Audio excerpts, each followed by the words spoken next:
नमस्ते सबैजनालाई। आजको भिडियोमा चाहिँ हामीले युज केस डायग्राम इन युएमएल को बारेमा पढ्न जाँदैछौँ। अब युएमएल हाम्रो युनिफाइड मोडलिङ ल्याङ्ग्वेज, यसको युजले चाहिँ हामीले सिस्टम डिजाइन गर्छौँ। So it is use to design the systems. अनि हाम्रो युज केस डायग्रामले चाहिँ it is use to design the behaviour of a system. यसले चाहिँ सिस्टमको स्ट्रक्चर डिजाइन गर्दैन, यसले चाहिँ सिस्टमको बिहेभियरलाई डिजाइन गर्छ। सिस्टममा कुन कुन फङ्सनालिटिज हुन्छ, कसले त्यो फङ्सनालिटिजलाई युज गर्न मिल्छ, यसले चाहिँ सिस्टमको एउटा ब्लुप्रिन्ट क्रिएट गर्छ।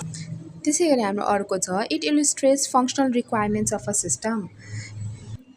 के गर्न मिल्छ सिस्टममा, एप बनाइरहेछौँ हामी, वेबसाइट बनाइरहेछौँ त्यो सिस्टममा, अनि यो फङ्सनालिटिजलाई चाहिँ कसले युज गर्छ त्यसलाई चाहिँ हामीले एजेन्ट पनि भन्छौँ, एक्टर पनि भन्छौँ। So it illustrates the functional requirements of a system.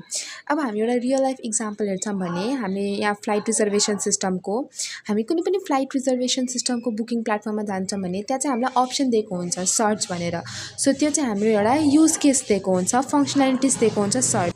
अनि त्यहाँ हामीलाई अप्सन पनि दिएको हुन्छ कि हामीलाई कुन ल्याङ्ग्वेजमा सर्च गर्नु छ। सो हामीले सर्च गर्छौँ भने त्यहाँ चाहिँ हामीलाई फ्लाइट्सहरूको नाम, फ्लाइट्सहरूको डिटेल्स, फ्लाइट्सहरूको टाइमिङहरू सबै आउँछ। अनि त्यहाँ चाहिँ हामीलाई बुकिङ गर्नुपर्दा चाहिँ हामीले त्यहाँ लगइन गरेर बुकिङ पेमेन्टहरू गर्न मिल्छ।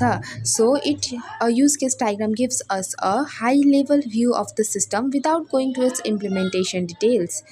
यसले चाहिँ हामीलाई सिस्टमको ओभरभ्यू दिन्छ, त्यसको इम्प्लिमेन्टेसन डिटेल्समा चाहिँ यसले ध्यान दिएको हुँदैन। अब चाहिँ हामीले फ्लाइट रिजर्भेसन सिस्टमको एउटा इक्जाम्पल हेर्छौँ युज केस डायग्रामको।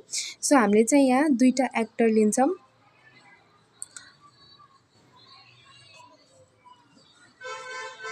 यो चाहिँ हाम्रो एक्टर 1 भयो यहाँ, अनि एउटा चाहिँ हाम्रो एक्टर 2 भयो। अब एक्टर 1 चाहिँ हाम्रो कस्टमर, अनि एक्टर 2 चाहिँ हाम्रो एडमिन भयो। अब कस्टमर भनेको हामी हुन्छौँ, तर नेसेसरी छैन कि कस्टमर चाहिँ अलवेज एउटा ह्युमन बिङ नै हुन्छ।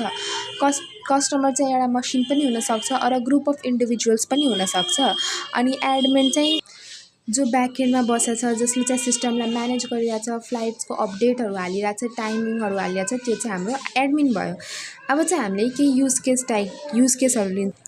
अब यहाँ चाहिँ हाम्रो युज केसहरू भयो, जसलाई चाहिँ हामीले फङ्सनालिटिज पनि भन्छौँ। फङ्सनालिटिज भयो कि के गर्न मिल्छ, सर्च, फ्लाइट टाइम। अनि युज केसलाई चाहिँ हामीले एक्लिप्सले डिनोट गर्छौँ। यो चाहिँ हामीले एक्लिप्सले डिनोट गर्छौँ। अब हामीले युज केस पछि चाहिँ हामीले सर्च गर्छौँ। अब सर्च पछि चाहिँ हामीले एउटा अझै एक्स्ट्रा फङ्सन पनि पाउँछ कि हामीलाई कुन ल्याङ्ग्वेजमा हामीलाई सर्च गर्नु छ, Hindi, English, Nepali or any other language. यो चाहिँ हाम्रो एउटा एक्सटेन्ड फङ्सन हो। यो तपाईँहरूको इच्छामाथि हो, युज गर्न पनि सक्नुहुन्छ, नगर्दा नि केही हुँदैन, यतिकै पनि सर्च गर्न मिल्छ। सो अब हामीले हाम्रो कस्टमरले के गर्न सक्छ, सर्च फ्लाइट गर्न सक्छ, फ्लाइटको टाइमिङ हेर्न सक्छ, बुकिङ, पेमेन्ट अनि क्यान्सल बुकिङ गर्न सक्छ। तर अब बुकिङ चाहिँ गर्न, पेमेन्ट गर्न अनि क्यान्सल बुकिङ गर्न एउटा धेरै इम्पोर्टेन्ट काम गर्नुपर्छ। त्यो चाहिँ के हो भने हाम्रो लगइन। हामीले फ्लाइटको सर्च गर्नु, टाइमिङ सर्च गर्नु, त्यो सबै चाहिँ हामीले लगइन नगरिकन पनि हेर्न सक्छौँ। तर हामीले बुकिङ गर्न, पेमेन्ट गर्न चाहिँ लगइन गर्नुपर्ने कम्पलसरी नै हुन्छ। सो यो चाहिँ हाम्रो एउटा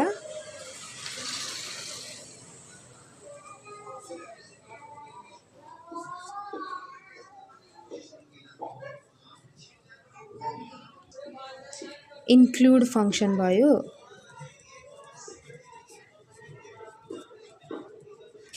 यो चाहिँ हाम्रो एउटा एक्सटेन्डेड फङ्सन थियो, अनि यो चाहिँ हाम्रो एउटा इन्क्लुडेड फङ्सन छ। यसलाई चाहिँ हामीले डटेड लाइनले रिप्रेजेन्ट गर्छौँ। अब त्यसपछि चाहिँ हामीले कनेक्टर युज गर्छौँ कि कस्टमरले के गर्न मिल्छ भनेर।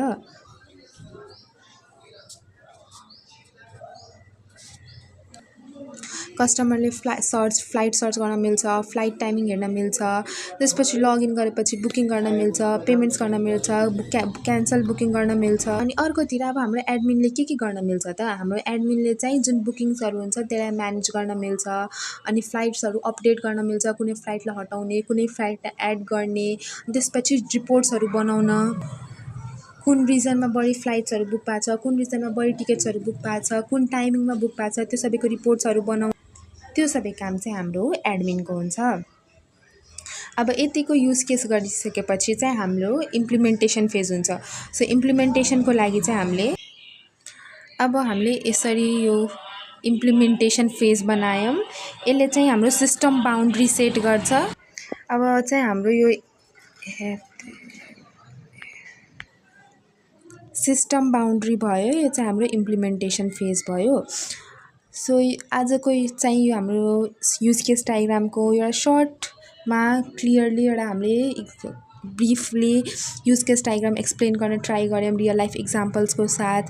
होप सो हजुरहरूले बुझ्नु भएको होला। अनि हाम्रो भिडियो मन परेकोमा हाम्रो च्यानललाई सब्सक्राइब गरिदिनु होला, हाम्रो भिडियोलाई लाइक एन्ड सेयर गरिदिनु होला। अनि आजको अलि क्यामेराको सेटअप नमिलेर क्यामेरा स्टेबल नभएर अलि डिस्टर्बेन्सहरू भयो। सो त्यो एक्सटर्नल डिस्टर्बेन्सहरूको लागि चाहिँ सरी।